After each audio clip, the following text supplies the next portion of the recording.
Hello everyone and welcome back to the channel. I am Tonish और आज हम एक ऐसे टॉपिक को एक्सप्लोर कर रहे हैं जो ग्लोबल ट्रेड को शेप करने के लिए जाना जाता है और उसका सेंटर फोकस या सेंटर पॉइंट भी कहा जा सकता है, जो है मल्टीलेटरल नेगोशिएशंस।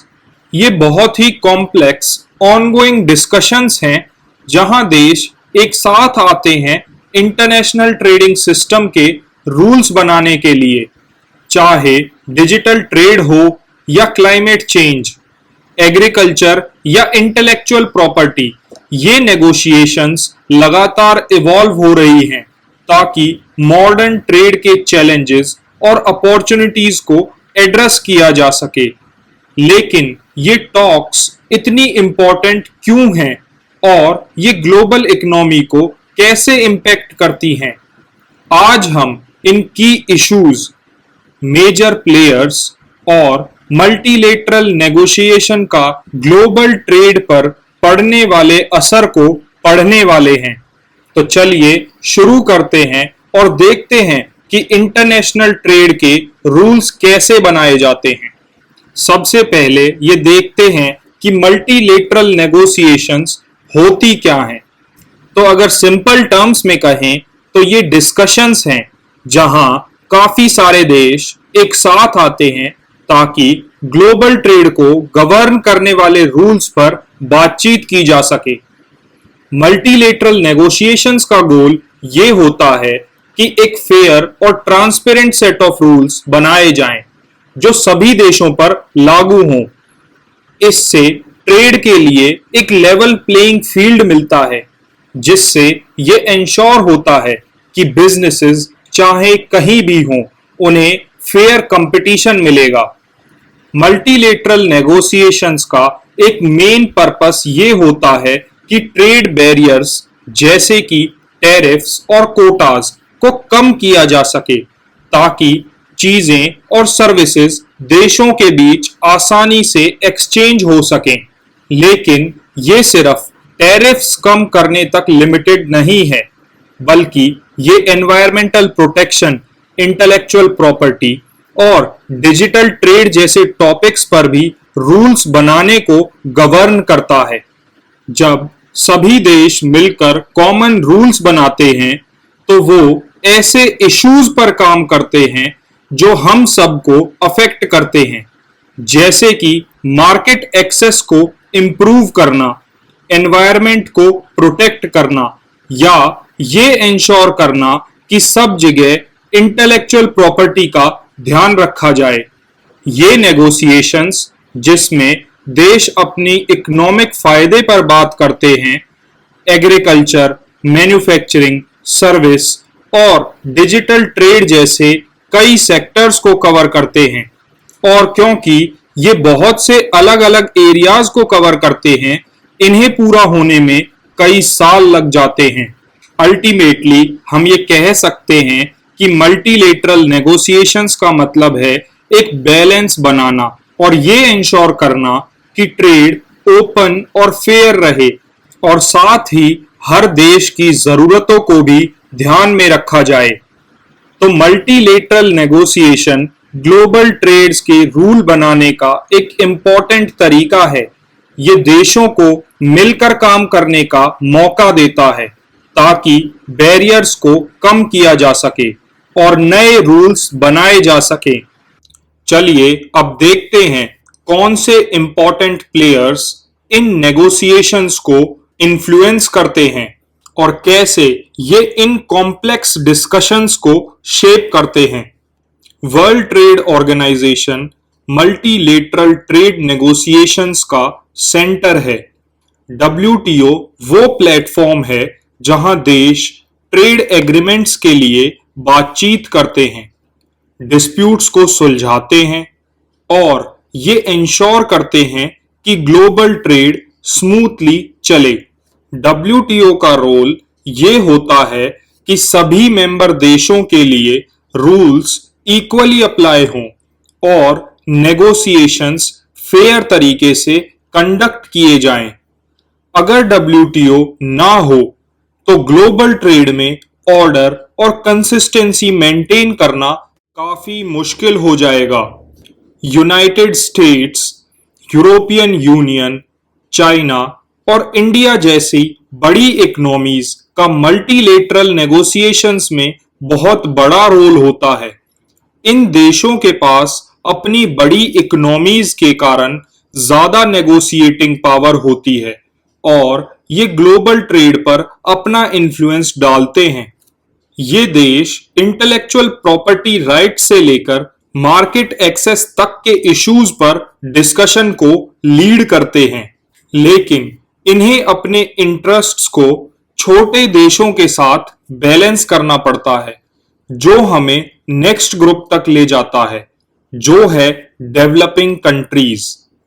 डेवलपिंग कंट्रीज और लीस्ट डेवलप्ड कंट्रीज भी इन नेगोशिएशंस के इंपॉर्टेंट प्लेयर्स हैं।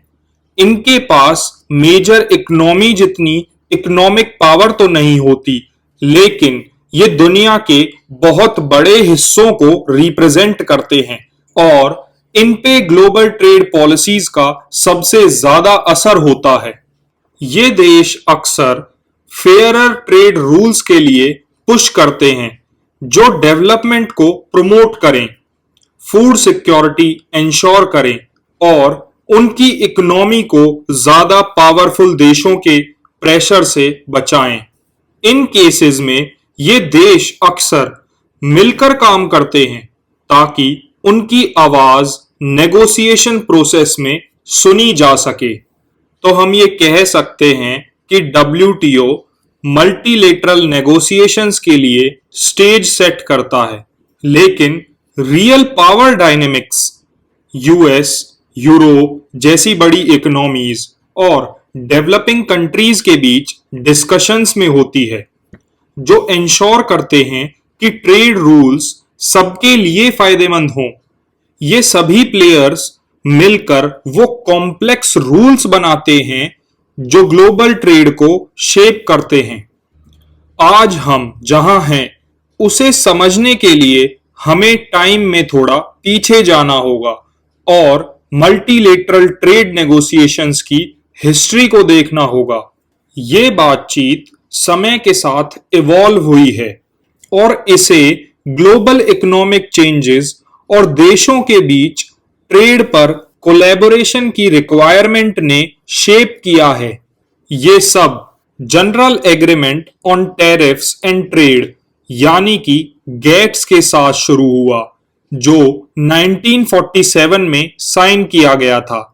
गेट को वर्ल्ड वॉर II के बाद बनाया गया था ताकि देशों को अपनी इकोनॉमीज को रीबिल्ड करने में मदद मिले, ट्रेड लिबरलाइजेशन को बढ़ावा दिया जाए और टैरिफ्स को कम किया जाए। अगले कुछ दशकों में गेट मल्टीलेटरल ट्रेड नेगोशिएशंस का मेन प्लेटफॉर्म बन गया, जहां देशों ने कई राउंड्स की बातचीत की ताकि टैरिफ्स को कम किया जा सके और फ्री ट्रेड को प्रमोट किया जा सके। ये वो बेस था जो आगे चल के मॉडर्न ग्लोबल ट्रेड सिस्टम बनने में मददगार साबित हुआ। 1995 में गेट की जगह वर्ल्ड ट्रेड ऑर्गेनाइजेशन ने ले ली। WTO ने ट्रेड नेगोशिएशंस का स्कोप गुड्स के साथ साथ सर्विसेज, इंटेलेक्चुअल प्रॉपर्टी और डिस्प्यूट सेटलमेंट तक बढ़ा दिया। WTO का क्रिएशन मल्टीलेटरल ट्रेड की हिस्ट्री का एक इंपॉर्टेंट स्टेपिंग स्टोन था, क्योंकि इसने देशों के लिए ट्रेड रूल्स पर बातचीत करने का एक स्ट्रक्चर और कॉम्प्रिहेंसिव प्लेटफॉर्म प्रोवाइड किया। अब WTO के साथ देशों के पास एक फॉर्मल इंस्टीट्यूशन था जो ट्रेड एग्रीमेंट्स को एनफोर्स करा सकता था और डिस्प्यूट्स को सुलझा सकता था, जिससे ग्लोबल ट्रेड ज्यादा प्रेडिक्टेबल और स्टेबल बन गया। WTO के अंडर एक सबसे एम्बिशियस नेगोशिएशन राउंड दोहा डेवलपमेंट राउंड रहा है, जो 2001 में शुरू हुआ था। इसका एम डेवलपिंग कंट्रीज की जरूरतों को एड्रेस करना था, जिसमें एग्रीकल्चर सब्सिडीज, मार्केट एक्सेस और ट्रेड फैसिलिटेशन जैसे इश्यूज पर फोकस किया गया। लेकिन दोहा राउंड ने कई चैलेंजेस का सामना किया है, जहां डेवलप्ड और डेवलपिंग कंट्रीज के बीच डिसएग्रीमेंट्स ने प्रोग्रेस को रोक दिया। लेकिन फिर भी इस राउंड ने कुछ इंपॉर्टेंट इश्यूज को फोरफ्रंट पे लाके ट्रेड डिस्कशंस को इन्फ्लुएंस किया है। तो गैट के शुरुआती दिनों से लेके डब्ल्यूटीओ के फॉर्मेशन तक मल्टीलेटरल ट्रेड नेगोशिएशंस ने एक लंबी जर्नी तय की है। इन हिस्टोरिकल एग्रीमेंट्स ने आज के प्रेजेंट ट्रेड सिस्टम की बुनियाद रखी और देशों के बीच ग्लोबल ट्रेड पर सहयोग करने का तरीका तय किया। चलिए अब आज के समय में चल रही ऑनगोइंग डिस्कशंस पर नजर डालते हैं। ये नेगोशिएशंस ग्लोबल ट्रेड के फ्यूचर को शेप करने में काफी इंपॉर्टेंट हैं और कुछ की इश्यूज आज की इन डिबेट्स का सेंटर पॉइंट हैं। सबसे ज्यादा अर्जेंट इशू में से एक है ई कॉमर्स और डिजिटल ट्रेड। जैसे जैसे ज्यादा बिजनेसेस ऑनलाइन हो रहे हैं और सर्विसेज डिजिटल बनती जा रही हैं, देशों को नए रूल्स पर सहमत होना जरूरी है जो cross border data flows, privacy और साइबर सिक्योरिटी को गवर्न करेंगे। देश इस बात पर चर्चा कर रहे हैं कि कैसे फ्री डाटा फ्लो को नेशनल सिक्योरिटी और कंज्यूमर प्रोटेक्शन के साथ बैलेंस किया जाए। ये rules tech companies, digital platforms और कैसे देश ऑनलाइन एक्टिविटीज को रेगुलेट करते हैं, इस पर बड़ा असर डालने वाले हैं। एग्रीकल्चर एक और कंटेंशियस एरिया है नेगोशिएशंस का। देश अभी तक इस बात पर डिबेट कर रहे हैं कि एग्रीकल्चर सब्सिडीज को कैसे हैंडल किया जाए, जो ट्रेड को डिस्टॉर्ट करती हैं और डेवलपिंग कंट्रीज के किसानों को नुकसान पहुंचाती हैं। साथ ही फूड सिक्योरिटी को इंश्योर करना भी बड़ा फोकस है, खासकर उन रीजन्स में जो क्लाइमेट चेंज के प्रति वनरेबल हैं। ये एक बैलेंस क्रिएट करने की बात है, जहां डेवलप्ड कंट्रीज अपने किसानों को सपोर्ट कर सकें, लेकिन ये सब्सिडीज ग्लोबल फूड प्राइसेस को अनफेयरली इम्पैक्ट ना करें और डेवलपिंग कंट्रीज भी मार्केट में compete कर सकें। एक और क्रिटिकल इशू जो अभी नेगोशिएट हो रहा है वो है ट्रेड और क्लाइमेट चेंज का इंटरसेक्शन। जैसे जैसे देश कार्बन एमिशन को कम करने और सस्टेनेबल डेवलपमेंट को बढ़ावा देने पर काम कर रहे हैं, नए ट्रेड रूल्स पर चर्चा हो रही है जो एनवायरमेंटल स्टैंडर्ड्स को एड्रेस करेंगे। इस डिस्कशन में कार्बन बॉर्डर एडजस्टमेंट मैकेनिज्म जैसे टॉपिक शामिल हैं, जो इंपोर्ट्स पर उनके कार्बन फुटप्रिंट के आधार पर टैक्स लगाने का विचार रखते हैं, और ट्रेड मेजर्स जो सस्टेनेबल एनर्जी और ग्रीन टेक्नोलॉजी को प्रमोट करेंगे। इसके साथ ही इंटेलेक्चुअल प्रॉपर्टी राइट भी एक मेजर डिस्कशन का पॉइंट है। ये टेक्नोलॉजी और फार्मास्यूटिकल जैसी इंडस्ट्रीज में काफी इंपॉर्टेंट है, जहां इनोवेशन को प्रोटेक्ट करना होता है, लेकिन देशों को जरूरी मेडिसिन्स और टेक्नोलॉजी तक एक्सेस देना भी जरूरी होता है। इसका एक चैलेंज ये है कि पेटेंट्स को प्रोटेक्ट करने और डेवलपिंग कंट्रीज को लाइफ सेविंग मेडिसिन्स तक एक्सेस देने के बीच एक बैलेंस कैसे बनाया जाए। ये कोविड-19 पेंडेमिक के टाइम पे ज्यादा इंपॉर्टेंट हो गया, जब वैक्सीन एक्सेस एक क्रिटिकल इशू बन गया था। और एक लास्ट की इशू है फिशरीज सब्सिडीज का। देश हार्मफुल फिशरी सब्सिडीज को एलिमिनेट करने के रूल्स पर चर्चा कर रहे हैं, जो ओवर फिशिंग को प्रमोट करते हैं और मरीन इकोसिस्टम को नुकसान पहुंचाते हैं। इस डिस्कशन का प्राइमरी गोल ये है कि सस्टेनेबल फिशिंग प्रैक्टिसेस को प्रमोट किया जाए और उन कम्युनिटीज को प्रोटेक्ट किया जाए जो सिर्फ फिशिंग पर ही डिपेंडेंट हैं। ये डिस्कशंस ग्लोबल फिश स्टॉक्स को प्रोटेक्ट करने के लिए इम्पोर्टेंट हैं और ये इंश्योर करते हैं कि आने वाली जनरेशन्स फूड और इकोनॉमिक स्टेबिलिटी के लिए ओशियंस पर रिलाय कर सके।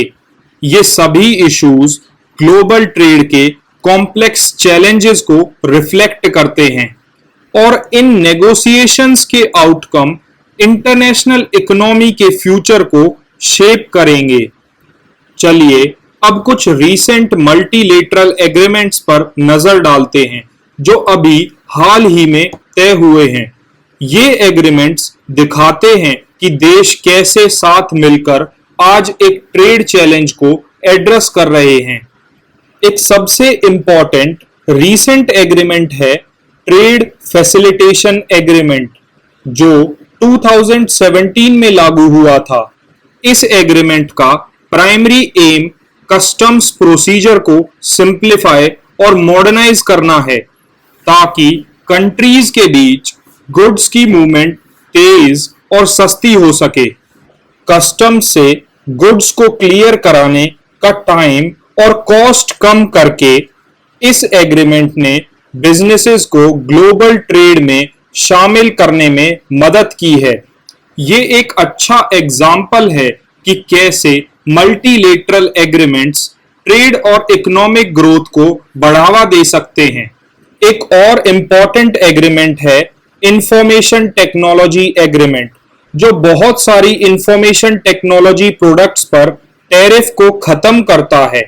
इसमें स्मार्टफोन्स, कंप्यूटर्स और टेलीकम्युनिकेशन इक्विपमेंट्स जैसे प्रोडक्ट्स शामिल हैं।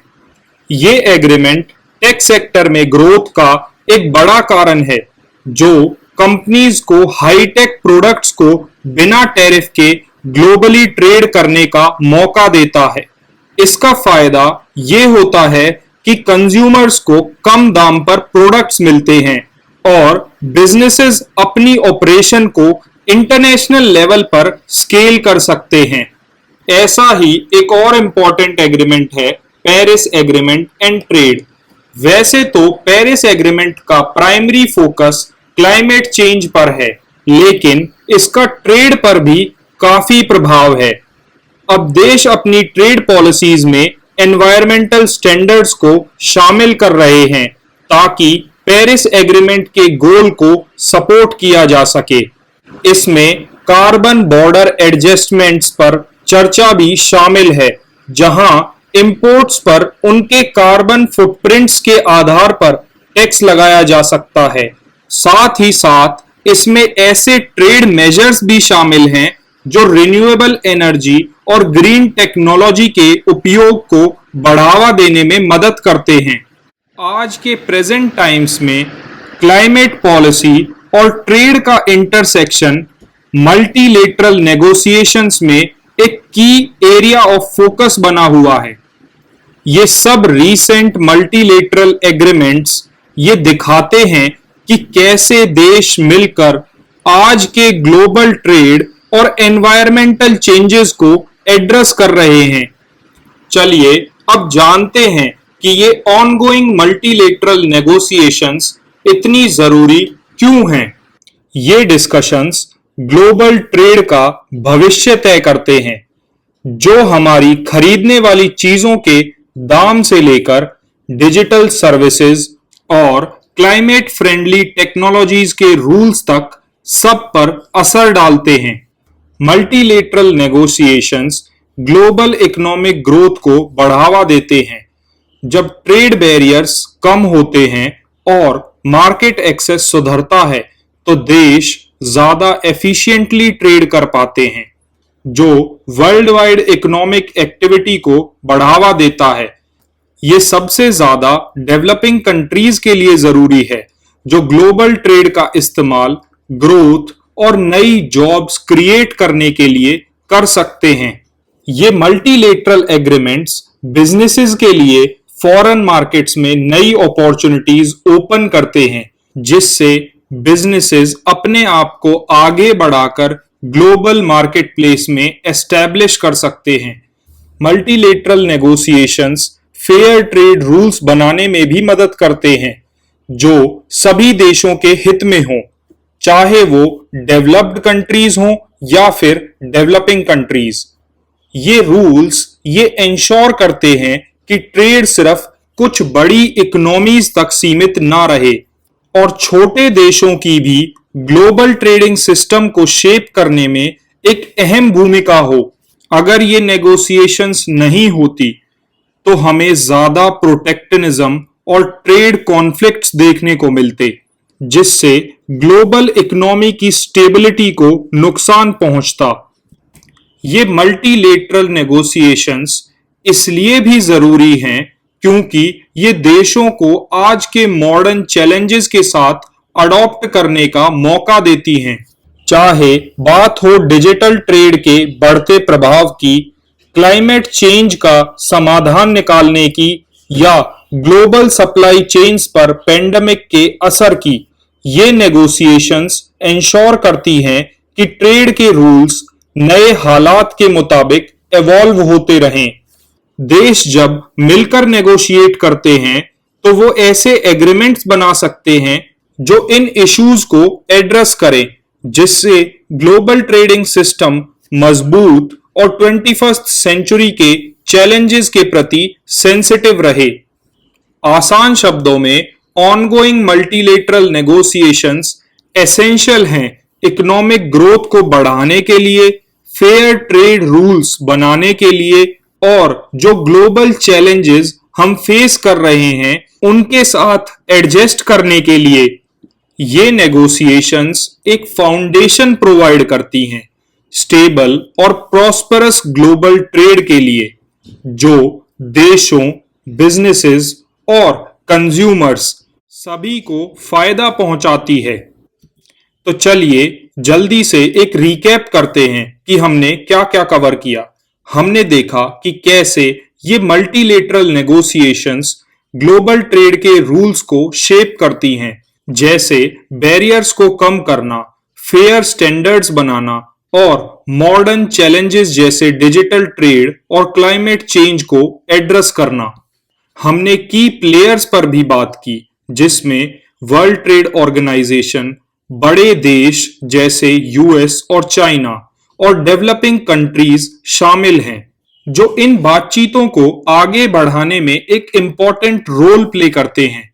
हमने ऑनगोइंग इश्यूज पर भी नजर डाली, जैसे agriculture subsidies, intellectual property rights और फिशरी सब्सिडीज, और रीसेंट एग्रीमेंट्स जैसे ट्रेड फैसिलिटेशन एग्रीमेंट और इंफॉर्मेशन टेक्नोलॉजी एग्रीमेंट के जरिए हमने ये देखा कि कैसे मल्टीलेटरल नेगोशिएशंस का असर बिजनेसेस, कंज्यूमर्स और ग्लोबल ट्रेड फ्लोज पर पड़ता है। तो अगर आपको ये वीडियो हेल्पफुल लगा तो इसे लाइक करें, अपने दोस्तों के साथ शेयर करें और इस चैनल को सब्सक्राइब करें। थैंक यू फॉर वॉचिंग और मिलते हैं अपनी नेक्स्ट वीडियो में, जहां हम इंटरनेशनल ट्रेड लॉ के एक और नए टॉपिक को डिस्कस करेंगे।